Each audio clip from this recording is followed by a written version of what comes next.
Thank you all for coming. Hare Krishna. Hare Krishna. Good to see you all.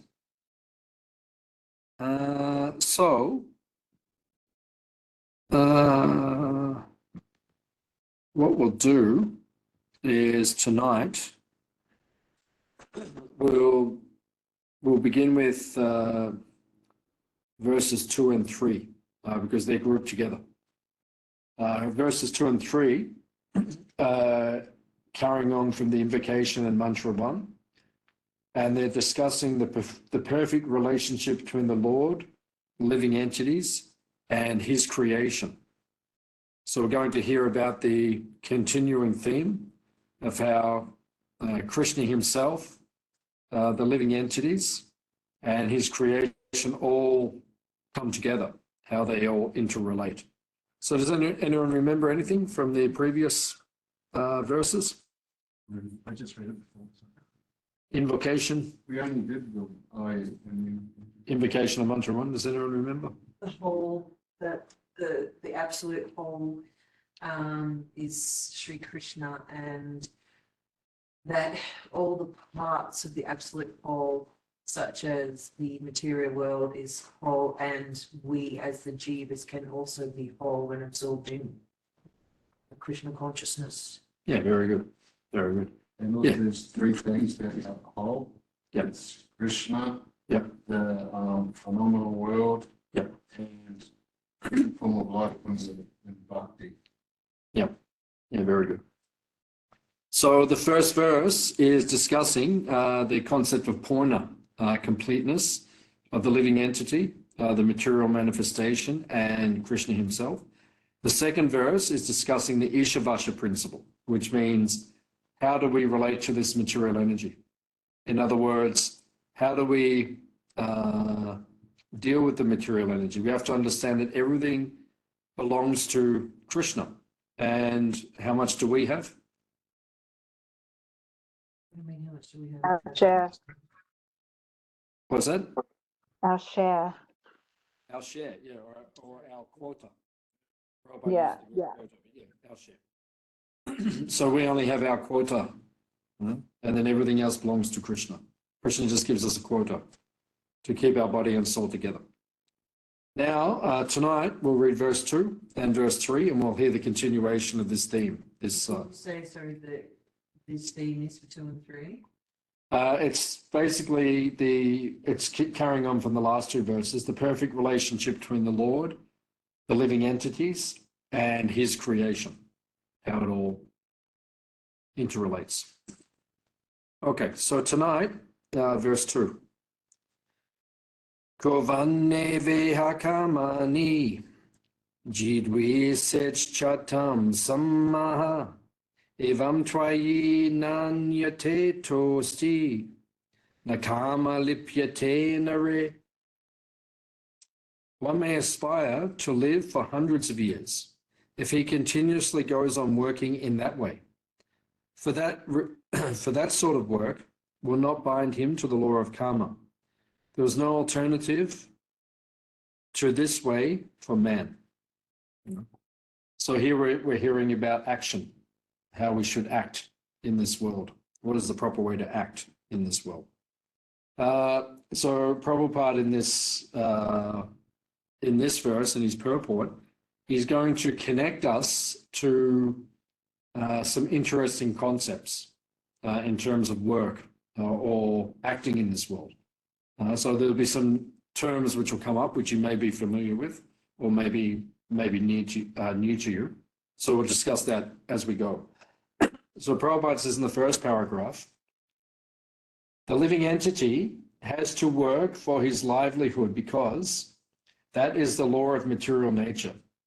And if he does not act according to his prescribed duties, he transgresses the laws of nature and binds himself more and more to the cycle of birth and death. So Prabhupada's first point is we have to work in this material world, or we can say act. This is karma. Karma means activity. You have to work. You have to be active. Krishna says in the beginning of the 3rd chapter of the Bhagavad Gita, you have to be active. You can't stop acting for a moment. So we have to work in this world. We have to be active.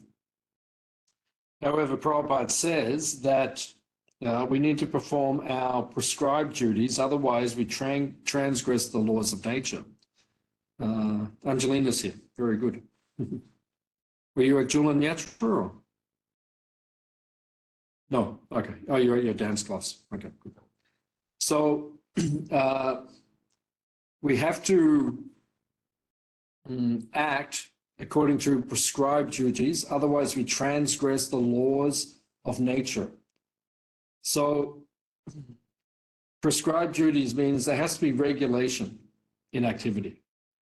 We can't act any way we want, right? That's unregulated. I mean, of course we can do that, but you see the result. Everyone just does what they want.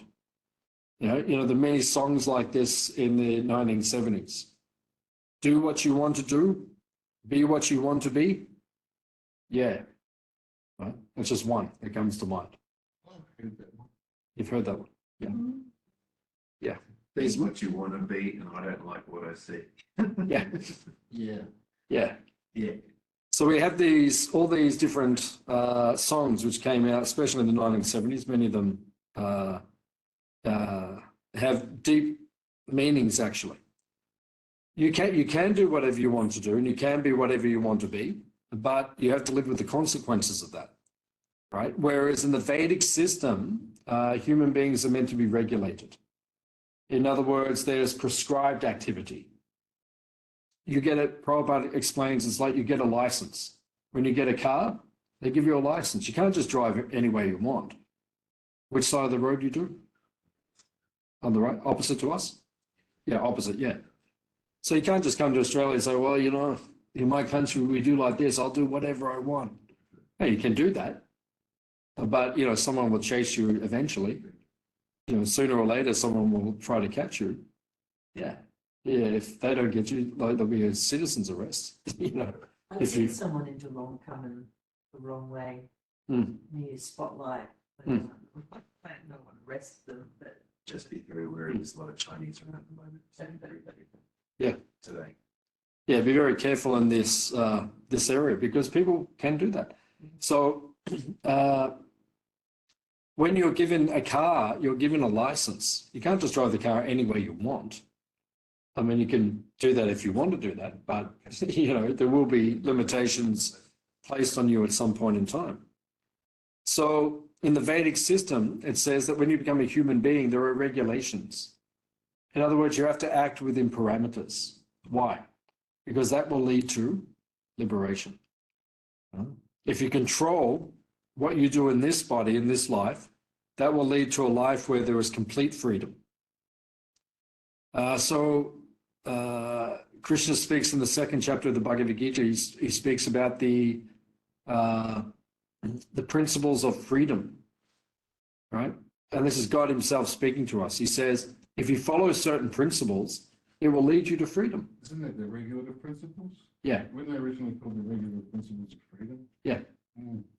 Yeah, the regulative principles of freedom. Why do we follow 4 regulative principles, right? In the Hare Krishna movement, we have 4 principles that we follow. No meat eating, no illicit sex, no intoxication, no gambling. Why do we follow those things? Because it will liberate you. It will give you freedom. Actually, you feel happier when you follow those things, right? Human beings think it's the opposite. Yeah, I know a couple of times I've done presentations to groups and, we said, we don't eat meat, we don't have illicit sex, we don't have intoxication, we don't gamble. And 2 times people said to me, what do you do? And what do you do then? my dad said that. What do you do for fun? Yeah, what do you do? What do you actually do then? So actually, if we don't do those things, it will lead us to freedom because those things actually bind the soul to this body and to this material world. So therefore, Prabhupada says that we need to regulate ourselves. And if we regulate ourselves, then we will go to a higher state of consciousness. In the second paragraph, Prabhupada says, intelligent men know well that both good and bad works equally bind one to the material miseries. Consequently, they seek that work that will free them from the reactions of both good and bad work. So, good and bad work. This is a concept which is spoken of in the Bhagavad Gita. Different types of karma. Karma means activity. So in the Bhagavad Gita, there are three types of karma. What are the three karmas that we hear about? Karma, Vikarma, and Akarma. Yeah, so those three. Vikarma, Akarma, and Karma. So we say the first one is Vikarma. Vikarma means negative activities. Activities which take you backward in life, which deteriorate your consciousness. This is called Vikarma. Yeah, we all know. Those are meat-eating, illicit sex, intoxication, gambling. That's Vikarma. Then there is Karma. Karma means activities which are sanctioned. Now, you're allowed to do this. So you can, get married, you can have sex life within marriage, right? For the purpose of procreating the child, right? So that is the karma. That is activity. That will purify the consciousness. But then Krishna speaks of the third type of karma in the Bhagavad Gita, that is akarma. Akarma means no reactions. You won't get any reaction.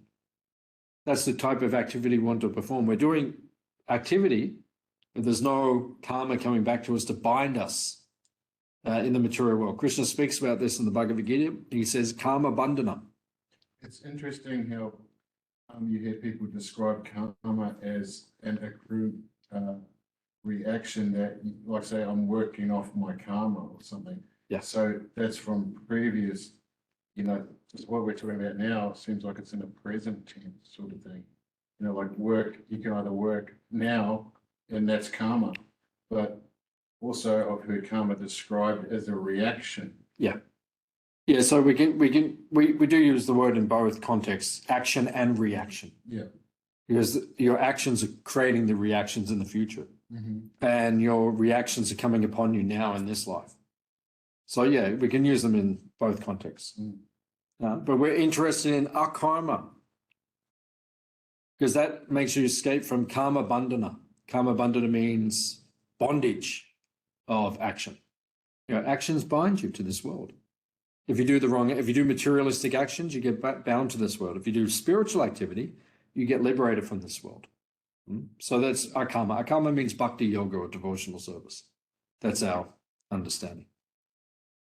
So then in the third paragraph, Srila Prabhupada says, in Bhagavad Gita 3:9-16 is where Krishna speaks about, what's the chapter 3 called of Bhagavad Gita? Karma Yoga. Yeah, very good. So it's the chapter about activity, how to work, but do your work in a way that liberates you or raises your consciousness. So in Bhagavad Gita 3:9-16, Krishna says, the one cannot attain the state of Naishkama or Akama without executing the prescribed duties mentioned in Vedic literatures. The Vedas can regulate the working energy of a human being in such a way that one can gradually realize the authority of the Supreme Being. So Prabhupada uses another term in this paragraph. He used the word Naishkama, which is it's an interesting term. When you study the Bhagavad Gita, in the Bhagavad Gita, there's a yoga ladder, which, different rungs, which people come up on. The one rung is called Sakama Karma Yoga. Sakama means with desire. Karma Yoga. You're doing Karma Yoga. Karma Yoga technically means you dedicate your activities to God. That's Karma Yoga. Right? Sakama Karma Yoga means I have desires. So I do what I want to do, but I dedicate it to God, which is good. That's good. It's a good practice. I'll just think of an example.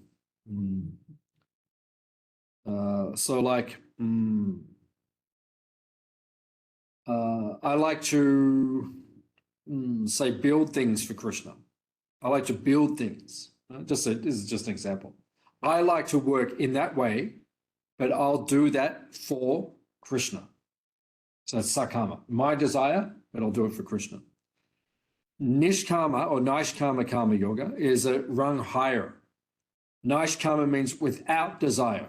So it's when you let go of your personal desires and you just do whatever Krishna wants, right? Whatever the guru instructs you, right? Go and do this. Well, that's not particularly what I want to do. It doesn't matter. Krishna wants you to do it. Do it. Right? That's Naishkama Karma Yoga. It's a higher level. And that leads to pure devotional service, where we're willing to do whatever the guru asks us to do, whatever Krishna wants us to do. That's called Naishkama Karma Yoga. Arjuna on the battlefield. Yeah. Krishna says you have performing duty and go and fight because if you don't fight, what's the point of it? Yeah. Even though you didn't want to. Yeah. So it means that the basic principle of Naishkama Karma Yoga is putting higher desires or the desires of your preceptors or your guides above your own desires. So it's a higher level. So Prabhupada uses this term in this section. So then in the fourth paragraph, Prabhupada says, factually, no one has to do anything more than render devotional service to the Lord. However, in the lower stages of life, one cannot immediately adopt the activities of devotional service, nor can one completely stop fruitive work. So it's an interesting statement that Prabhupada makes there. In the beginning of the fourth paragraph. No one has to do anything other than render devotional service. However, in the lower stages, one cannot immediately adopt the activities of devotional service. No one can completely stop fruitive work.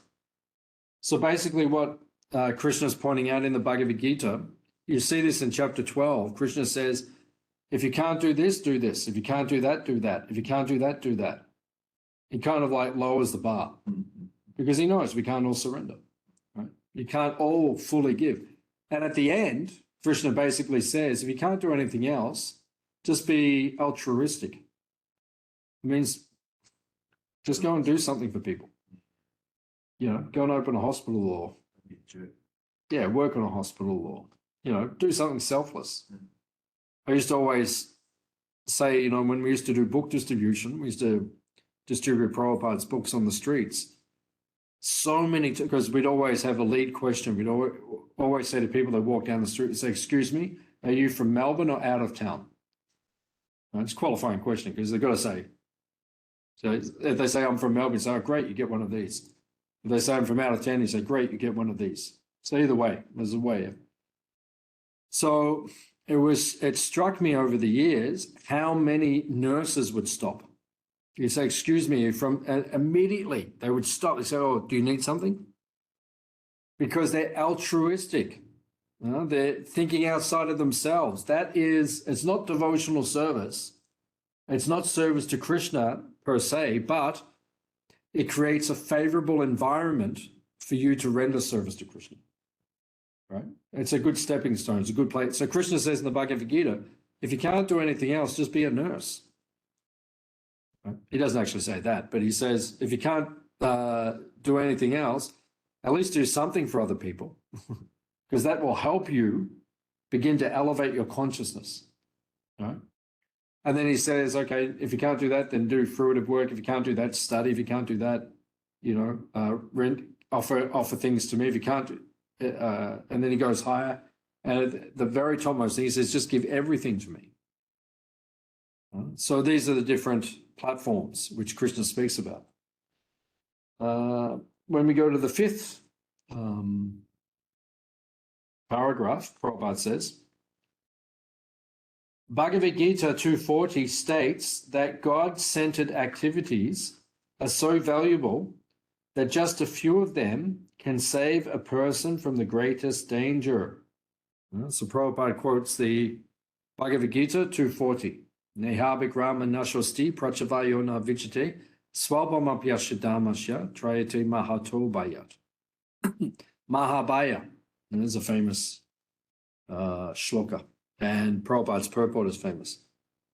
Mahabaya, what does that mean in Sanskrit? Great, sounds big. Yeah, greatest fear. Yeah, Mahabaya. Yeah, great Baya, fear. Prabhupada's name is Abaya, no fear. Abaya, Charanaravinda. No fear at the lotus feet of Krishna. So Baya means fear. Mahabaya means the greatest fear.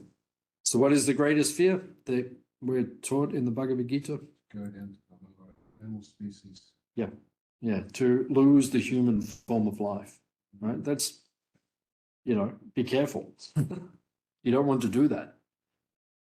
I remember years ago we got here. I think it was even before you got here. So I think it was like, 2008. yeah, you came 2008. So it was like 2007. So it was just me and Vader, and I think Jace. that was all who were here, and we did a Sunday feast. It was like 2008, and 2 people came. Or I think 3. I think it was a couple and their daughter. So that was like, that was our Sunday feast back in 2007. Now, fortunately, more people come than back then. So, yeah, the good old days. So I was doing the Sunday feast and there was only 3 people there. And Veda was cooking the feast by herself. It wasn't a feast, it was like a meal. So she was in the kitchen cooking. I was giving a lecture to these people, 3 people. And I said to them, I was making some philosophical point, and I said, if you could choose any, I think I was talking about this falling back into lower species. And I said, so what would you choose? If you did have to go back, what would you be? And the lady said, oh, I would like to be a mouse because I can just sit in the corner quietly and watch people. And I said, oh, okay. And then I said to the next, I think the daughter, I said, what do you want to be? And she said, oh, cat. And she said, I'd like to be an eagle. I can just fly and soar and I can just float on the air currents and for the freedom. And I said to the man, what would you like to be? And I think he said a tiger, because no one will dominate him. He is the dominant personality in the animal kingdom. Might be a dragon. Yeah. So if you had been there, I would have asked you, what would you like to be? So I was asking, but then I pointed out to all of them, actually all 3 of those situations is fearful, right? It's not a pleasant situation to be any of those 3 situations because everyone has predators. Everyone's continuously worried. Everyone's anxious. The animal kingdom's not peaceful, right? It's like living in a war zone. Like, if we were living in Ukraine today, it's not peaceful. To be in any of those species of life, it's not peaceful. Everyone's trying to kill you. Right? It's just continuous. So that's the nature of this material world. So you don't want to go back to becoming an animal. That's what Krishna points out in the Bhagavad Gita. In the 6th paragraph, Prabhupada says, when altruistic activities are executed in the spirit of Isopanisad, they become a form of karma yoga. So that is the secret of Krishna consciousness. Krishna mentions this in the Bhagavad Gita. He says, whatever you do, whatever you give away, whatever austerities you perform, whatever sacrifices you perform, do that, O son of Kunti, as an offering unto me. Right? That is Krishna consciousness. Basically, all we have to do is whatever we're doing in this world, you offer it to Krishna. That's all. Then you become purified. Right? We have to offer things to Krishna. That's all. So, what's it? Ishabhasya. Yeah, the Ishabhasya principle. Yeah, so we have to learn to offer things to Krishna. That's all. Don't be greedy. People are greedy in this world. They want to enjoy the bhoga. They want to eat the food before it's offered to Krishna. That's what everyone does in the material world. Let's just eat it before it's offered to Krishna. In our tradition, we offer the food first to Krishna, then we take it. And if you do that, that's devotional service. That liberates you from this material world. Then the main point of the entire verse is that we need to perform our karma. We need to perform activities which elevate our consciousness. We need to perform activities which are meant for Krishna's service. And in this way, we become purified from the cycle of birth and death. As the verse says, one may aspire to live for hundreds of years if he continuously goes on working in that way. For that sort of work will not bind him to the law of karma. There is no alternative to this way for man. So he's talking about a karma there. Yeah. Yeah, a karma. It's interesting because it says that if you're working like this, you can stay in this world for hundreds of years. Prabhupada's guru, Bhaktisiddhanta Saraswati Thakur, said, there's nothing lacking in this world except Krishna consciousness. So you can stay in this world even. It's good if you use it for Krishna. In the same body. Well, in a previous yuga, you could live for hundreds of years. When this was written, you could live for hundreds of years.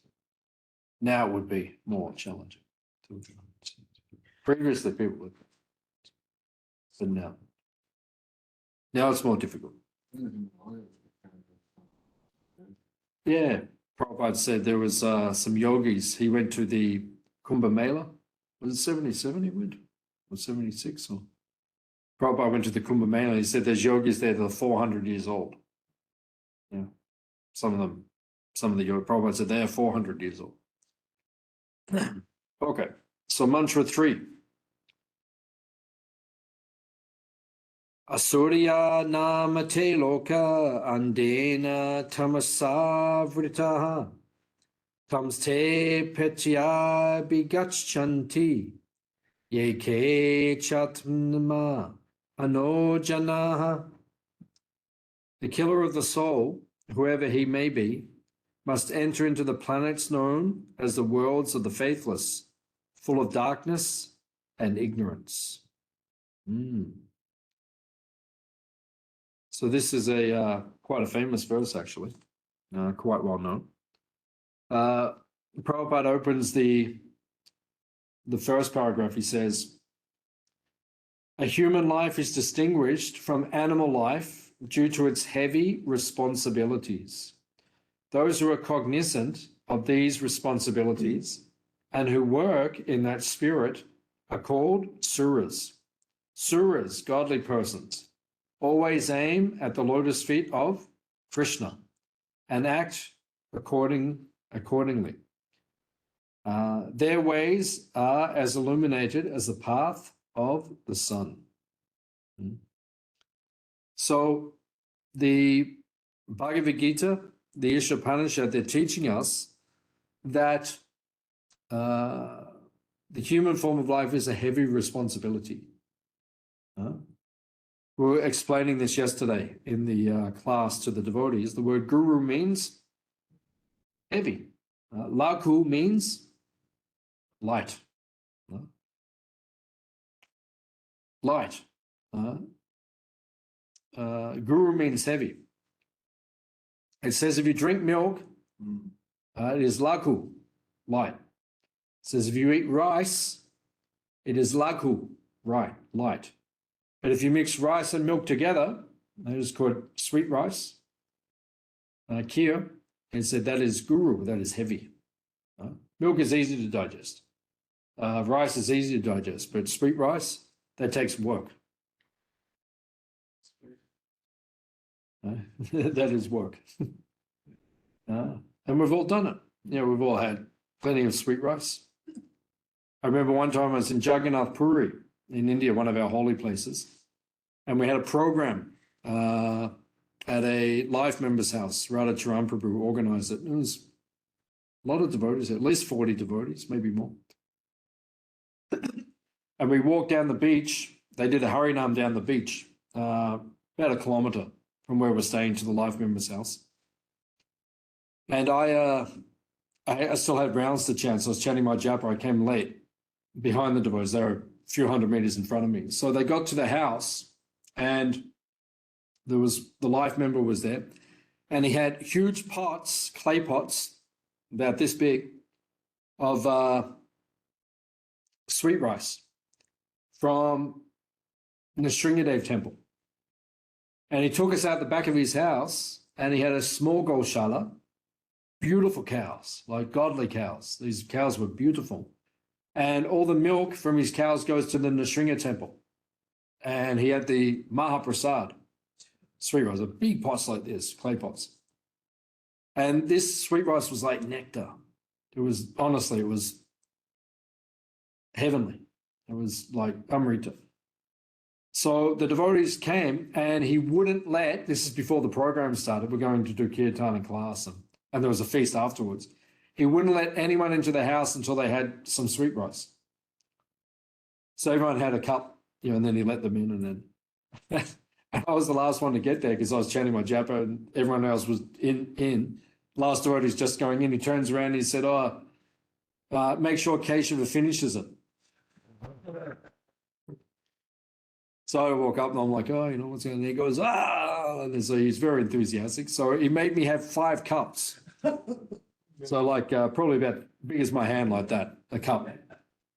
He wouldn't let me in the house until I had 5 cups. And I was only 24 and I was,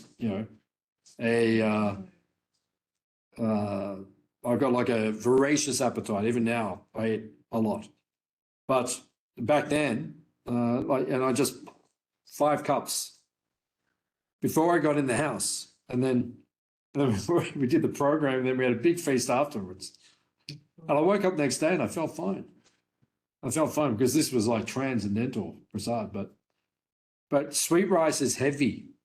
Dal didn't have that experience at Brindakund. Brindakund. We all had 6 or 7 cups. Yeah, another time we're at Brindakund in Brindavan, similar thing happened. They kept feeding us sweet rice during the feast, and we had about 7, 8 cups each. And next day, Dal. I went in the room. It was black. It was dark. And he's just laying there. I could hear him going, oh. Dal was just in the corner going, oh. Getting purified. He was laying down chanting japa. Just laying on his bed in the dark going, oh. It was very funny. Yeah. So the point is that guru means heavy. And sweet rice is heavy. And this human form of life is a big responsibility. Don't misuse it. So many of the humans, they're misusing their human form. And then because they're misusing it, what will they become? We don't know. They'll become animals. Yeah. They'll go down to a lower species. So Isopanisad, Bhagavad Gita, the Vedic teachings, they teach us do not misuse the human form of life. Use it to become Krishna conscious. That is the goal, right? We're not to misuse this heavy responsibility, as Prabhupada says.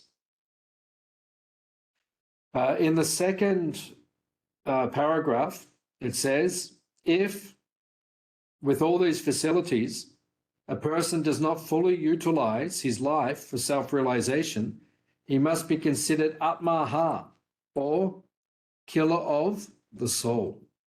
Atmaha is an important phrase. I remember when I first heard this phrase many years ago, Atmaha. Why don't you killing your own soul? Right? It's like killing an animal. None of us would do that because we've become more elevated in consciousness now. Right? We wouldn't do that. So Atmaha means someone who is killing the soul. So inflicting violence on yourself, right? Destroying your own opportunity to become Krishna conscious, destroying your own opportunity to take advantage of the human form of life, to become self-realized, to become Krishna conscious. It means you're killing your soul. But so many people in this material world, they're killing their soul. Right? They're misusing the human form of life. So they're called Atmaha. In the third paragraph, it says, actually, in the second paragraph, Prabhupada makes a subsidiary point. He says, the killer of the soul is destined to enter the darkest region of ignorance to suffer perpetually. Very heavy statement, right? You will enter the darkest region of ignorance. On this planet, there are dark regions, dark places. You know, has anyone been to Africa? Yeah, Tuli's been. You've been? Yeah. Which place? Egypt and Morocco. Egypt and Morocco. Yeah. So you didn't go into the deep dark. No, into Nigeria and the deep dark. Yeah, I haven't been to Nigeria either, but some of my friends went. I went to Botswana. Oh, not Botswana. Tanzania, Zambia, and Kenya. That was dark enough. That was dark enough. Like, dark places, heavy places. And some of my friends went to Nigeria and places like that. They said it's very heavy.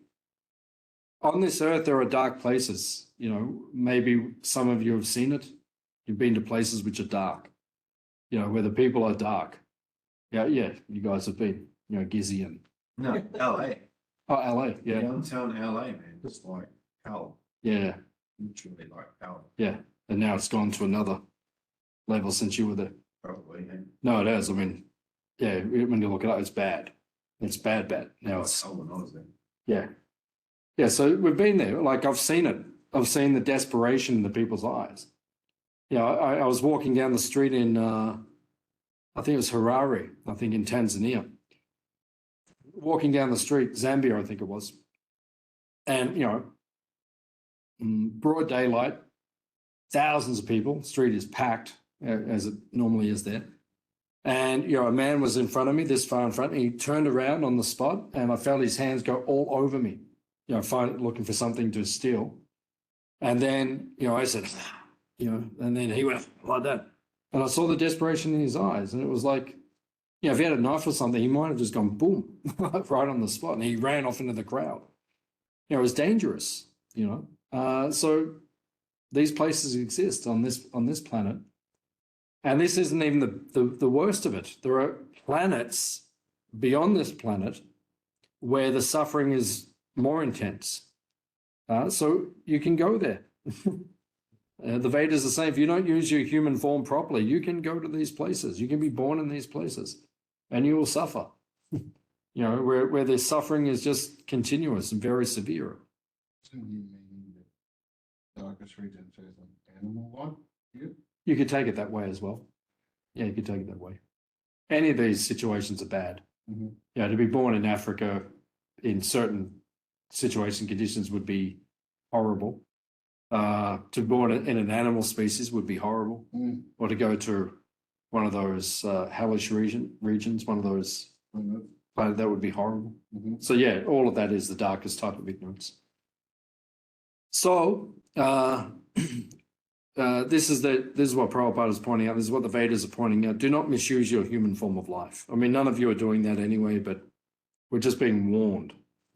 Sometimes it's an impetus for people.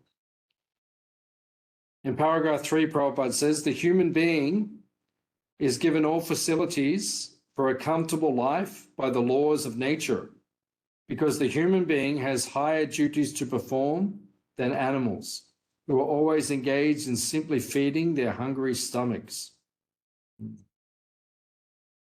So, as a human, we're meant to do more than eat, sleep, mate, and defend.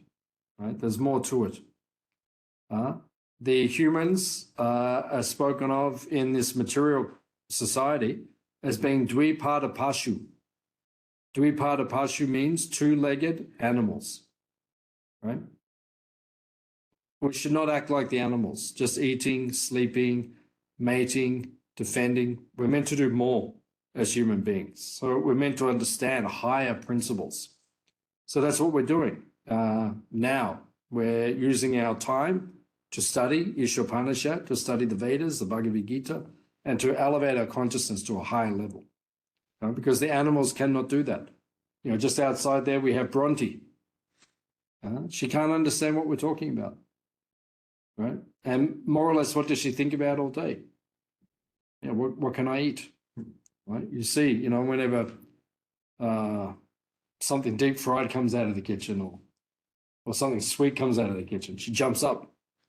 You know, if you bring kitchery out of the kitchen, she doesn't move, but then as soon as something sweet or fried, just sits up immediately. You know? So it's not a very elevated form of consciousness. We should not be living on that level. Right? Sometimes as devotees, maybe we do live on that level a little bit. Right? We just all we're thinking about, what can I eat next? What can I eat next? Right? But we should be more elevated than that in our consciousness.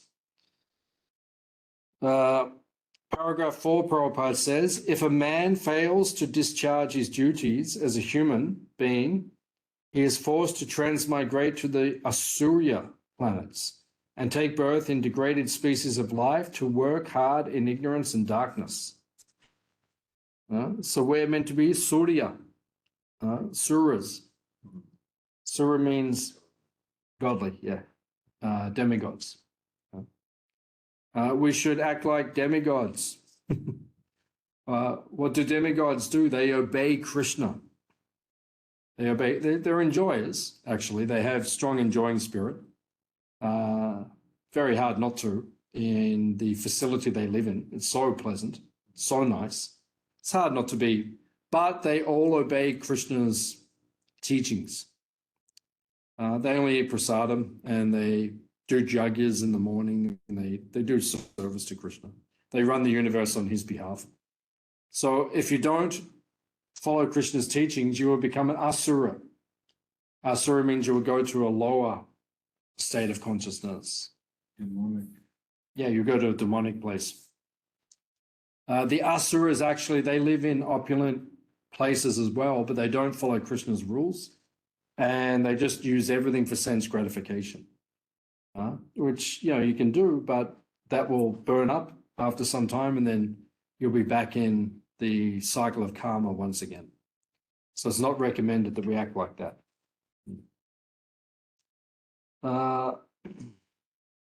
Prabhupada says in the 5th paragraph, the person who fails to realize his relation with God is given a better chance to cultivate self-realization due to his sincere efforts in his previous lives. So Krishna mentions this in the Bhagavad Gita, that if you don't complete everything in this life, you can take up in the next life once again, which is possible. We can also do that. Right? If we don't finish in this life, we can take up again. We will take up again. Right? But we don't want to do that. It's not a terribly good deal because you don't know what the situation will be next time around. We're already seeing how bad it is in this world. You don't really want to come back. I mean, imagine being born in 2050 or 2060. Where? Anywhere. Imagine being born 2060, Melbourne, Australia.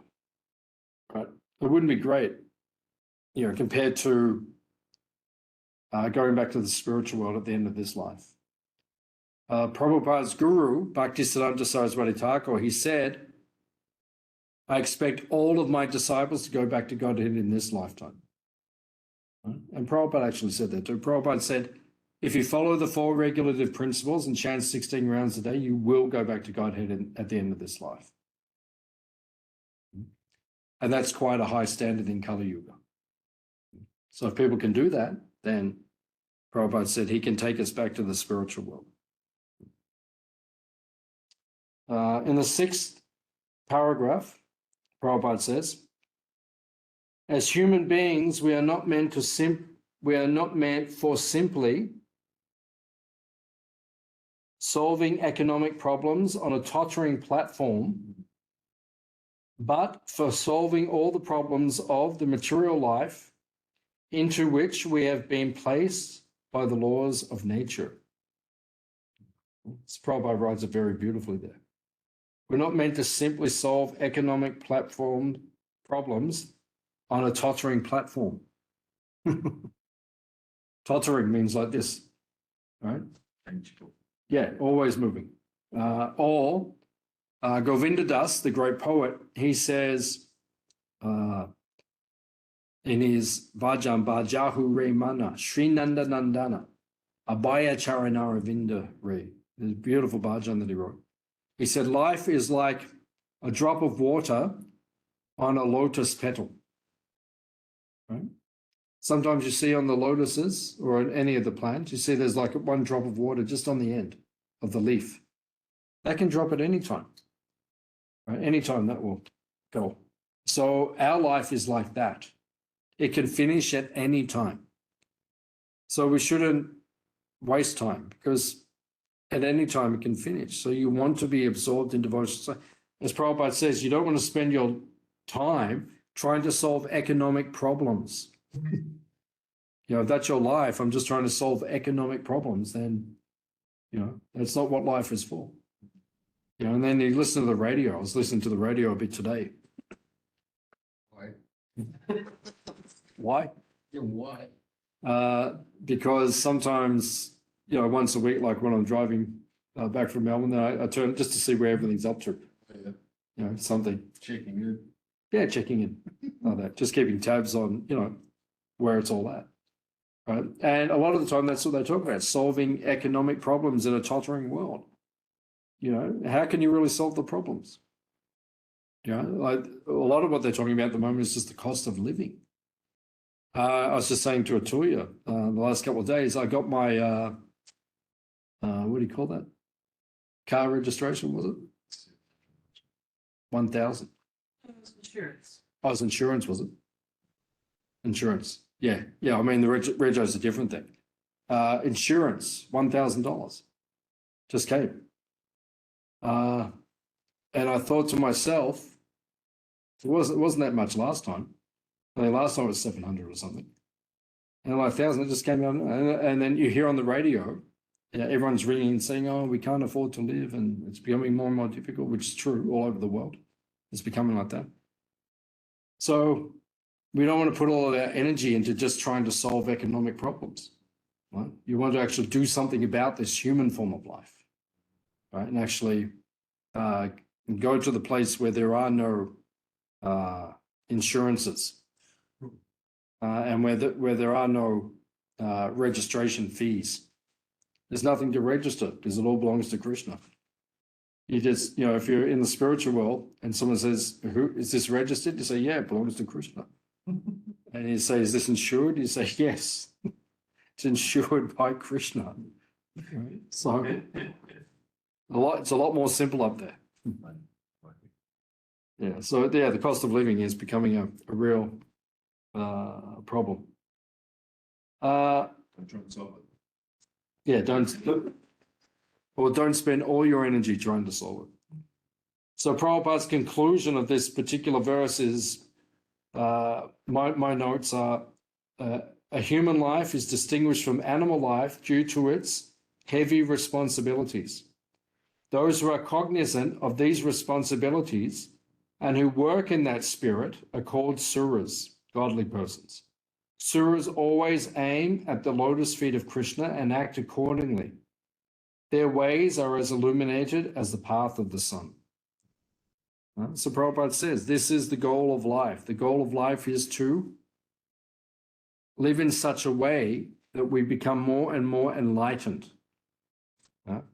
And the way that the material world is, everyone's living in such a way, they're becoming more and more ignorant. And life is becoming more problematic. So that's verses 2 and 3. Next, for the next class, we will cover verses 4 to 8. 4 to 8. Yeah, 4 to 8. 4, 5, 6, 7, and 8. 5 verses. That's another section, which that section is discussing the inconceivable Lord can only be known by the Maha Bhagavata. That's the theme of that section. So those 5 verses. So our next class, your homework is to study verses 4 to 8 because they're all connected together. By Mahabhagavat. Yeah, the theme is the inconceivable Lord can only be known by the Maha Bhagavat. Mahabhagavat means a pure devotee or a very elevated devotee. Does anyone have any final questions or comments on anything that we've discussed?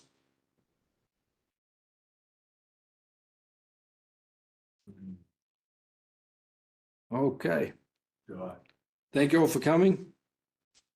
Tomorrow is Baladev Purnima. So it means the appearance day of Krishna's brother, Balaram. So at the Melbourne Temple, they will have a big festival. And here at Hare Krishna Valley, we will have a small festival. So you're welcome to join in any of those locations, whatever is easy to you. And I think probably in the western suburbs, at Wyndham, they may be having a festival there as well. So you're more than welcome to join us. If you are going to come, then please just let us know. Hare Krishna. Hare Krishna. God bless you all and your families. Thank you, Prabhu. Hare Krishna. Please come again. Thank you. Good to see you all. Thank you. Hare Krishna. Hare Krishna. See you soon. Hare Bol. Okay.